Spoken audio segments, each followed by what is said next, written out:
नमस्कार, बहुत बहुत स्वागत है न्यूज 21 में। आप सबका आपके साथ मैं हूं ऋतिका पांडे। हमारा स्पेशल मॉर्निंग बुलेटिन देख रहे हैं और श्रीगंगानगर से खबर आ रही है, जहां आपको बता दें श्रीगंगानगर के सूरतगढ़ में रबी और खरीफ की फसलों के बीमा क्लेम को लेकर किसानों और बीमा कंपनी के प्रतिनिधियों के बीच एक महत्वपूर्ण बैठक हुई है। आपको बता दें ये बैठक जिला कलेक्टर डॉक्टर मंजू की अध्यक्षता में जिला मुख्यालय पर आयोजित की गई है। इसी बीच आपको ये भी बता दें कि किसानों का प्रतिनिधिमंडल अपने बीमा क्लेम राशि की मांग को लेकर पिछले 8 दिनों से उपखंड कार्यालय के बाहर पड़ाव डाले हुआ था। किसानों ने बैठक में जिला कलेक्टर और बीमा कंपनी के प्रतिनिधि राजेंद्र रेड्डी के सामने अपनी सभी आपत्तियां और मुद्दे रखे हैं। बीमा कंपनी ने किसानों को आश्वासन दिया है कि वे 10 से 12 दिनों के भीतर आपत्तियों को हटाकर बीमा राशि जारी कर देंगे। वहीं किसानों ने स्पष्ट किया है कि जब तक उनके खातों में बीमा क्लेम राशि नहीं आ जाती है तब तक उनका पड़ाव जारी रहेगा। श्रीगंगानगर से साहिब राम की रिपोर्ट। वार्ता सकारात्मक वार्ता हुई है और बीमा कंपनी का जो डायरेक्टर है राजेंद्र कुमार रेड्डी वो भी यहाँ पे मौजूद थे। सतीश कुमार जी भी कृषि के डायरेक्टर वो भी यहाँ पर मौजूद थे। कलेक्टर मैडम की अध्यक्षता में ये बात हुई है कि लगभग 10 दिन के अंदर इस सारी बातों का पता चलेगा। उम्मीद है कि 10-12 दिन के अंदर किसानों के खातों में पैसा आ जाएगा। जितनी भी आपत्ति थी वो सारी आपत्ति हटाई जाएगी।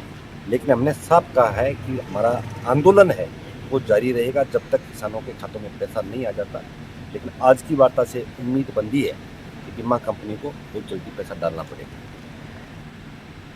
टॉक में सिर्फ शिक्षा समिति रनौली में एम्पावर सहयोग के युवा सशक्तिकरण की बात करें तो परियोजना के तहत कटमाड़ा में 21 से 23 सितंबर 2025 तक 3 दिवसीय प्रशिक्षण का आयोजन किया गया।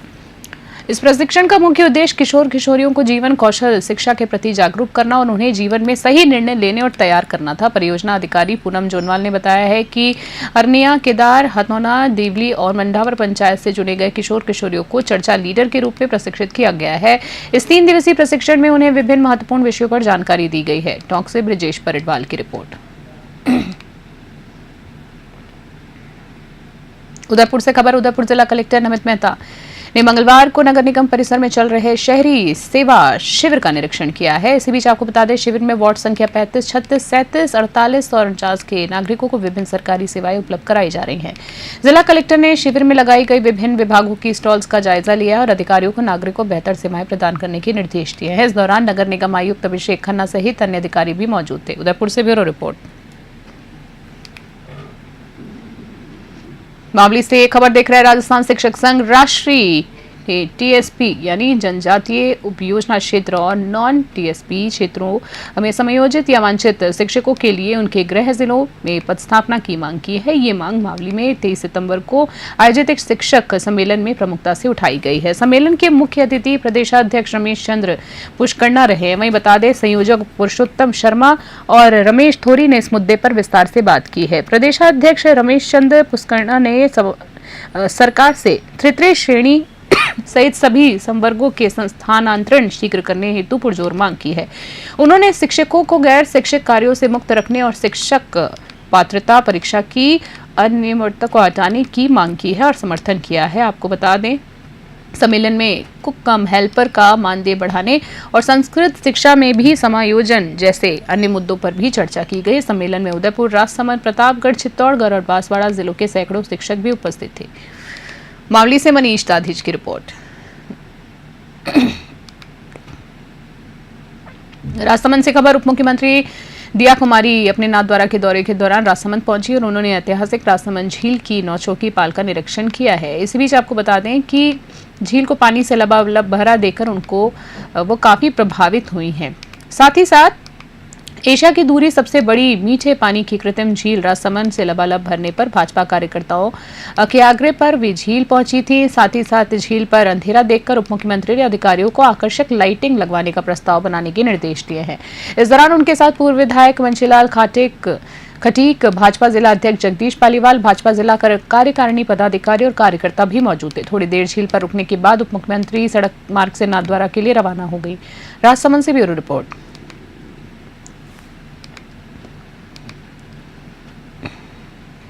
श्री विजयनगर से खबर। श्री विजयनगर में एक पीटीआई यानी शारीरिक शिक्षक पर एक छात्र से छेड़छाड़ का गंभीर आरोप लगने के बाद 17 जीबी स्कूल में दूसरे दिन भी आंदोलन जारी रहा। आरोपी की बात करें तो गिरफ्तारी की मांग को लेकर विद्यालय के गेट पर तालाबंदी की गई है। आरोपी की गिरफ्तारी की मांग को लेकर विद्यालय के गेट पर तालाबंदी हुई है। इसके चलते छात्र छात्राएं स्कूल में प्रवेश नहीं कर पा रहे हैं। जिला स्तर से पहुंचे अधिकारियों ने आंदोलनकारियों से बातचीत की और कार्यवाही का आश्वासन दिया है, लेकिन ये वार्ता सफल नहीं हो पाई है। आंदोलनकारियों ने चेतावनी दी है कि यदि उनकी मांग पूरी नहीं हुई तो वो कल विद्यालय के सामने महापड़ाव करेंगे। किसी भी अप्रिय स्थिति से निपटने के लिए विद्यालय के पास पुलिस बल तैनात किया गया है। श्री विजयनगर से जयकिशन की रिपोर्ट।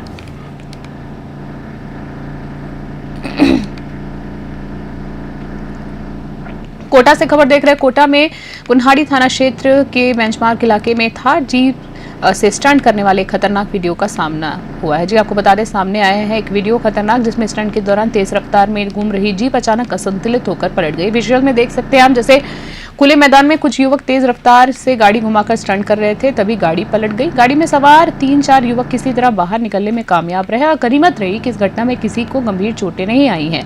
कुन्हाड़ी नगर थाना अधिकारी अरविंद भारद्वाज ने घटना की पुष्टि करते हुए बताया है कि पुलिस युवकों की पहचान करने में जुटी है। पुलिस ये पता लगाएगी कि गाड़ी किराए पर ली गई थी या युवक की खुद की थी। बता दें, अगर गाड़ी किराए पर ली गई थी तो मालिक पर भी कार्रवाई होगी। कोटा से कामेंदु जोशी की रिपोर्ट।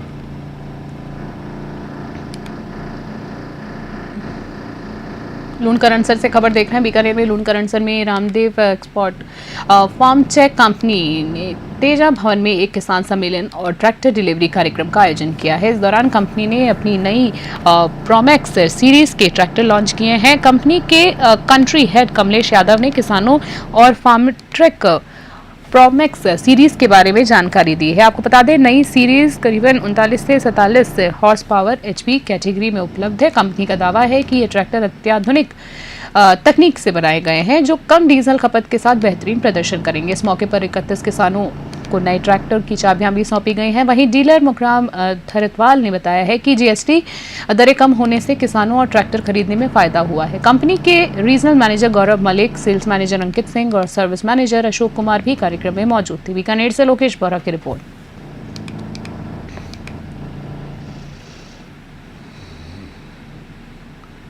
अटरू से खबर देख रहे हैं, जहां आपको बता दें, अटरू थाना क्षेत्र में एक दर्दनाक सड़क हादसे में पुलिस विभाग के सहायक उप निरीक्षक एएसआई राजेंद्र यादव का निधन हो गया है। दुखद खबर है, जहां उनकी आकस्मिक मृत्यु से पुलिस महकमे में शोक का माहौल है। बता दें आपको, थाना हेड कांस्टेबल पप्पू राम मीणा के अनुसार ये हादसा बुधवार लगभग 11 बजे आमली गांव के पास नेशनल हाईवे पर हुआ है। बारा चिकित्सालय की अगर बात करें तो पोस्टमार्टम के बाद एएसआई राजेंद्र यादव का शव परिजनों को सौंप दिया गया है। जिला मुख्यालय से पहुंचे सुरक्षा कर्मियों ने अटरू के शमशान घाट पर शोक सलामी दी है। वहीं राजेंद्र यादव गायत्री नगर अटरू के निवासी थे और अपने मिलनसार और सरल स्वभाव से जाने जाते थे। बता दें आपको कि उनके निधन को जिला पुलिस के लिए एक अपूर्णीय क्षति माना जा रहा है।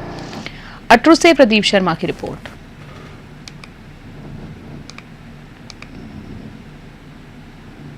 पाली से खबर देख रहे हैं। पाली जिला प्रभारी एवं स्वायत्त शासन मंत्री झावर सिंह खरा ने बुधवार को सर्किट हाउस में जिला स्तरीय अधिकारियों की समीक्षा बैठक ली है।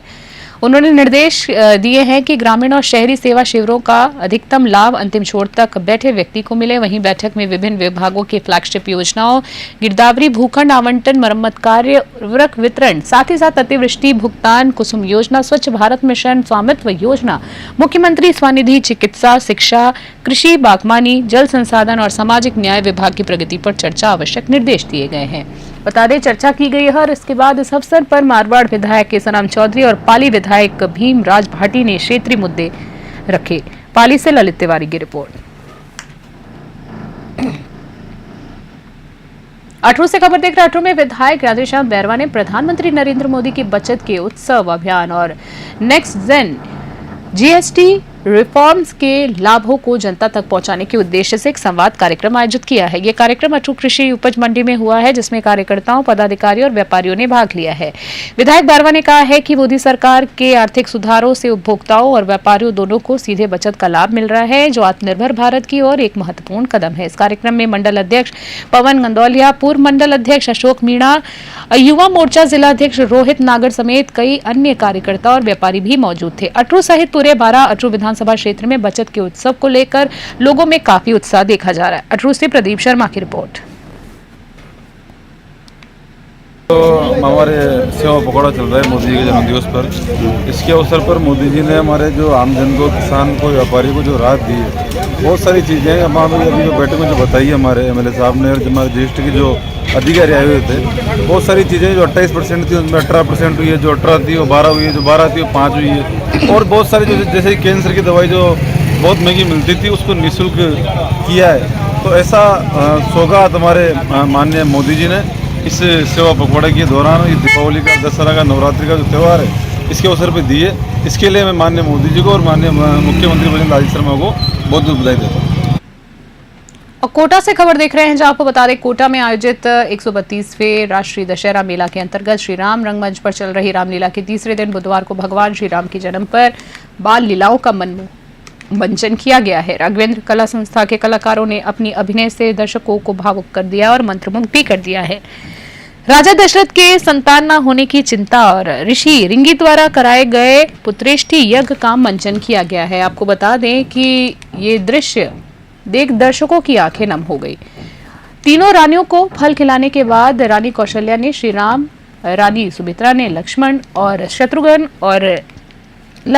शत्रुघ्न और रानी केकई ने भरत को जन्म दिया। जैसे ही श्री राम के जन्म का दृश्य मंच पर आया, पूरा परिसर जय श्री राम के जयकारों से गूंज उठा और दर्शकों ने फूलों की बारिश की। बता दें, मंच पर चारों भाइयों की बाल लीलाओं का सजीव चित्रण भी किया गया है। दर्शकों ने इन दृश्यों को खूब आनंद किया, पसंद किया। आपको बता दें, रावण के अत्याचारों से त्रस्त पृथ्वी की पुकार, शिव दर्शन और राजा जनक द्वारा हल चलाने के बाद सीता के जन्म का धार्मिक और मार्मिक मंचन भी किया गया है। मेला समिति अध्यक्ष विवेक राजवंशी, मेला प्रभारी सत्यनारायण राठौड़ और महावीर चौहान ने भगवान विष्णु के रूप की आरती कर रामलीला की शुभारंभ किया है। कलाकारों ने शानदार प्रदर्शन दिया और पूरा माहौल भक्तिमय बना दिया।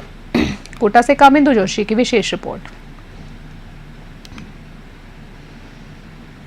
खबर कोटा से देख रहे हैं, जहां आपको बता रहे कोटा में ग्रामीण प्रतिभाओं को मंच देने के लिए Chambal fertilizers and chemicals limited यानी CFCL द्वारा आयोजित संवर्तिका 2025 उत्सव का भव्य समापन हुआ। इस कार्यक्रम में 57 सरकारी स्कूल और 47 आंगनबाड़ी केंद्रों ने बच्चों ने भाग लिया। बता दें आपको, लगभग 300 बाल कलाकारों ने अपनी प्रस्तुतियों से दर्शकों को मंत्रमुग्ध कर दिया। चंद्रगुप्त मौर्य के जीवन पर आधारित एक नाटक का मंचन विशेष रूप से सराहा गया है। 40 दिनों के प्रशिक्षण के बाद इन बच्चों ने मंच पर अनुशासन और अद्भुत ऊर्जा का प्रदर्शन किया है। संभागीय आयुक्त और जिला कलेक्टर पीयूष तमारिया ने बच्चों की प्रतिभा की सराहना की है। उन्होंने कहा है कि ग्रामीण बच्चों को अवसर देना ही उनके समग्र विकास का सबसे बड़ा कदम है। उन्होंने विद्यार्थियों को ज्ञान और कौशल में हमेशा अपडेटेड रहने की सलाह दी है। वहीं ग्रामीण एसपी सुजीत शंकर ने कहा है कि केवल पढ़ाई से नहीं बल्कि खेलकूद और अन्य गतिविधियों में भी बच्चों को भाग लेना चाहिए। ये गतिविधियां उनके व्यक्तित्व और शारीरिक स्वास्थ्य के लिए बेहतर है। वहीं बात करें तो CFCL के सहायक उपाध्यक्ष विशाल माथुर ने कंपनी की सामाजिक परियोजनाओं यानी कि CSR के बारे में भी जानकारी दी। कोटा से कामिंदु जोशी की रिपोर्ट। किया है जिसमें हमारे ग्रामीण और सरकारी स्कूल के जितने भी छात्र छात्राएं हैं इससे जुड़े हैं और एक बहुत ही अच्छा शो आपने यहाँ पुटअप किया है आज कोटा मुख्यालय पे। आप सभी जैसे देख सकते हैं और आशा करते हैं कि भविष्य में भी ये और ज़्यादा से ज़्यादा बच्चे और ज़्यादा से ज़्यादा ग्रामीण वर्ग के लोग इससे जुड़ें और इस कार्यक्रम को और भी सफल। प्राइवेट स्कूल में देखा जाता है ऐसा? बिल्कुल जी, ये एक बहुत ही अच्छा प्रिविलेज वाली बात है कि ग्रामीण क्षेत्र से आए हुए बच्चों को ऐसा वर्ल्ड क्लास फैसिलिटी मिल रही है। उनको मैं आशा करता हूँ कि बच्चों को इसको पूरा आनंद आएगा और इसके साथ काफ़ी एक अच्छी सीख मिलेगी। कोटा से खबर है, कोटा में पहली बार 28 सितंबर 2025 को कंट्री इन होटल में स्पाइन 360 नामक राष्ट्रीय स्तर की स्पाइन कॉन्फ्रेंस का आयोजन किया जाएगा। इस कॉन्फ्रेंस का उद्देश्य जो है रीढ़ की हड्डी से जुड़ी बीमारियों के निदान, उपचार, प्रबंधन और नई तकनीकों पर मंथन करना है। बता दें आपको, कोटा ऑर्थोपेडिक सोसाइटी, अस्थि रोग विभाग, मेडिकल कॉलेज कोटा और Indian spine and bone hospital द्वारा आयोजित इस कॉन्फ्रेंस में देश भर के जाने माने विशेषज्ञ, शोधकर्ता और चिकित्सक हिस्सा लेंगे। इनमें नई दिल्ली के डॉक्टर हरविंदर सिंह छाबड़ा और कोटा के वरिष्ठ स्पाइन सर्जन डॉक्टर दर्शन गौतम प्रमुख हैं। वहीं बता दें, हड़ौती और आसपास के क्षेत्रों से जैसे कि कोटा, बूंदी, बारा, झालावाड़, सवाई माधोपुर आदि के करीब 200 चिकित्सक इस सम्मेलन में भाग लेंगे। ये कॉन्फ्रेंस रीढ़ की हड्डी से संबंधित बीमारियों के इलाज में नवीनतम शोध और प्रगति की जानकारी साझा करने का एक महत्वपूर्ण मंच होगा। कोटा से कामिंदु जोशी की रिपोर्ट।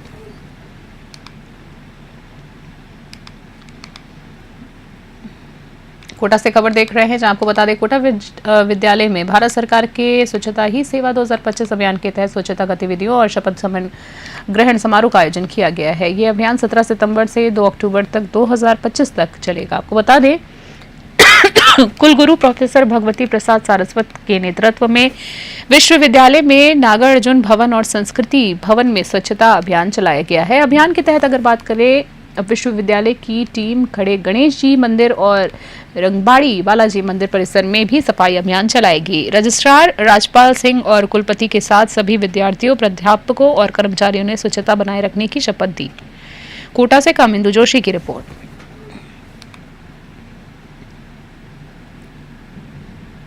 सूरतगढ़ से खबर देख रहे हैं। सूरतगढ़ में किसान और प्रशासन के बीच फसल बीमा क्लेम राशि को लेकर चल रहे संघर्ष के बाद एक सकारात्मक वार्ता हुई है। जिला कलेक्टर डॉक्टर मंजू की अध्यक्षता में हुई इस बैठक में बीमा कंपनी के प्रतिनिधि और किसान शामिल हुए हैं। बीमा कंपनी की बात करें तो शमा के डायरेक्टर राजेंद्र रेड्डी ने किसानों को आश्वासन दिया है कि 10 दिनों के भीतर बीमा क्लेम की राशि उनके खातों में जमा कर दी जाएगी। कंपनी ने यह भी बताया है कि 4,87,000 रिजेक्टेड पॉलिसियों के लिए पोर्टल दोबारा खोला जाएगा ताकि क्लेम राशि डाली जा सके। संघर्ष समिति ने स्पष्ट किया है कि जब तक किसानों के खातों में पैसे नहीं आ जाते तब तक उनका आंदोलन जारी रहेगा। सूरतगढ़ से नवीन कुमार की रिपोर्ट।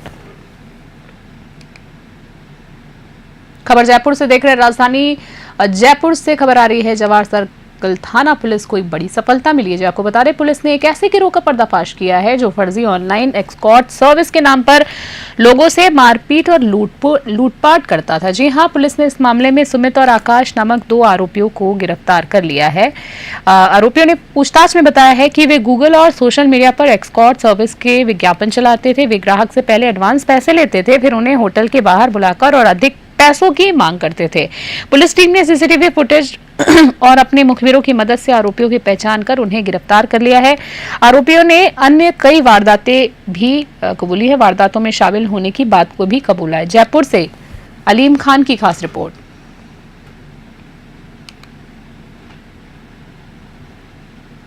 हनुमानगढ़ से खबर देख रहे हैं। हनुमानगढ़ जिले की संगरिया पुलिस ने नशे के खिलाफ एक बड़ी कार्रवाई करते हुए 2 किलो 16 ग्राम हेरोइन यानी चिट्ठा की एक बड़ी खेप पकड़ी है। पुलिस ने एक कार सवार तस्कर को भी गिरफ्तार किया है। आपको बता दें, जहां DYSP करण सिंह के नेतृत्व में संगरिया पुलिस ने रतनपुरा से सालीवाला जाने वाली सड़क पर भारतमाला पुल के पास नाकाबंदी के दौरान एक कार को रोका है। कार सवार आरोपी अमरजीत सिंह निवासी साहूवाला जिला सिरसा को गिरफ्तार किया गया है। पुलिस ने आरोपी के पास से 2 किलो 16 ग्राम हेरोइन जब्त की है। वहीं जब्त की गई मादक पदार्थ की अंतर्राष्ट्रीय बाजार में कीमत जो है अनुमानित वो 10 करोड़ बताई जा रही है। संगरिया पुलिस की ये कार्रवाई नशे के विरुद्ध अब तक की सबसे बड़ी कार्रवाई मानी जा रही है। वहीं ये गिरफ्तारी NDPS एक्ट के तहत की गई है।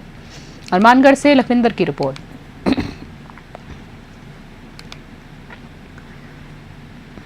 रायसिंह नगर से खबर। रायसिंह नगर में धार्मिक बस सेवा समिति के तत्वाधान में आज सालासर जा रहे पैदल यात्रियों की सेवा के लिए एक जत्था रवाना हुआ है। ये जत्था गांव पल्लू से 5 किलोमीटर आगे एक भंडारा लगाएगा, जहां पैदल यात्रियों के लिए ठहरने, भोजन और मेडिकल सेवा की व्यवस्था भी की जाएगी। इस मौके पर हनुमान मंदिर में सवामणि का भोग लगाया गया है, जिसमें अग्रवाल समाज के अध्यक्ष कुलभूषण सिंगल, दुर्गा माता मंदिर अध्यक्ष कुलभूषण, अमरनाथ लंगर सेवा समिति अध्यक्ष दिनेश लाडुइया और धार्मिक बस सेवा समिति के सदस्य नरेश ठक्कर, दीपक धानुका, हर्ष मल्होत्रा, राजू शर्मा, सुरेश कुमार, नरेश कुमार, कौशल जिंदल, गोपाल गिरी, पूर्णचंद और अजय गौतम सहित सेवादार भी मौजूद रहे। रायसिंह नगर से राजू शर्मा की रिपोर्ट। अगली खबर पाली से देख रहे हैं, जहां केंद्रीय रेल मंत्री अश्विनी वैष्णव गुरुवार को पाली पहुंचे हैं, जहां रेलवे स्टेशन पर उनका भव्य स्वागत किया गया। इस दौरान उन्होंने हेमावास गांव में आयोजित लघु उद्योग भारती के कार्यक्रम में भी शिरकत की है। रेलवे स्टेशन पर जनप्रतिनिधियों और व्यापारियों ने रेल मंत्री का जोरदार स्वागत किया है। शहरवासियों और सामाजिक संगठनों ने रेल मंत्री को ज्ञापन सौंपकर नई ट्रेनों को ठहराव, दिल्ली के लिए प्रतिदिन रात्रि ट्रेन की सुविधा और स्टेशन पर यात्री सुविधाओं के विस्तार जैसी प्रमुख मांगे रखी है। रेल मंत्री ने हेमावास में आयोजित लघु उद्योग भारती के कार्यक्रम में भाग लिया। इस दौरान उन्होंने स्थानीय कारीगरों द्वारा किए जा रहे चूड़ी नगीने के काम का अवलोकन किया है और उनकी सराहना की है। उन्होंने कहा है कि केंद्र सरकार इन लघु उद्योगों को राष्ट्रीय और अंतर्राष्ट्रीय स्तर पर बढ़ावा देने के लिए प्रतिबद्ध है। रेल मंत्री ने कार्यक्रम में मौजूद महिलाओं और बालिकाओं से संवाद किया। उन्होंने अपनी समस्याएं सुनी और महिला सशक्तिकरण, स्वरोजगार और कौशल विकास से जुड़ी केंद्र सरकार की योजनाओं के बारे में जानकारी दी। इस दौरे के दौरान सुरक्षा के कड़े इंतजाम किए गए हैं। इस अवसर पर जिला प्रभारी मंत्री जाबर सिंह खर्रा, पूर्व विधायक ज्ञानचंद पारक और जिला अध्यक्ष सुनील भंडारी सहित कई अधिकारी, गणमान्य व्यक्ति भी मौजूद रहे। पाली से ललित तिवारी की स्पेशल रिपोर्ट। उस उद्देश्य से लघु उद्योग भारती ने बहुत अच्छे पाली में ये काम चालू किए, जिससे कि हमारे पारंपरिक उद्योगों को एक नया रूप मिले। यहाँ पर अभी थोड़ी देर पहले हेमावास में चूड़ी का काम और यहाँ पर अभी कुल्हड़ का काम जो देखा, बहुत अच्छी क्वालिटी है कुल्हड़ की, डिज़ाइन में बहुत ध्यान दिया गया है और विशेषकर जो एक दिन में जितना काम होता था उससे कई गुना काम आज नए तरीके से करने से पारंपरिक काम और बेहतर हो सकता है। वो व्यवस्था देखी, बहुत अच्छा लगा और आज ये निर्णय लिया हम सब ने मिलके कि इन कुल्हड़ों का उपयोग रेलवे में चाय के लिए इसका उपयोग करेंगे। खास बुलेटिन में फिलहाल के लिए इतना ही। बने रहे न्यूज़ 21। नमस्कार।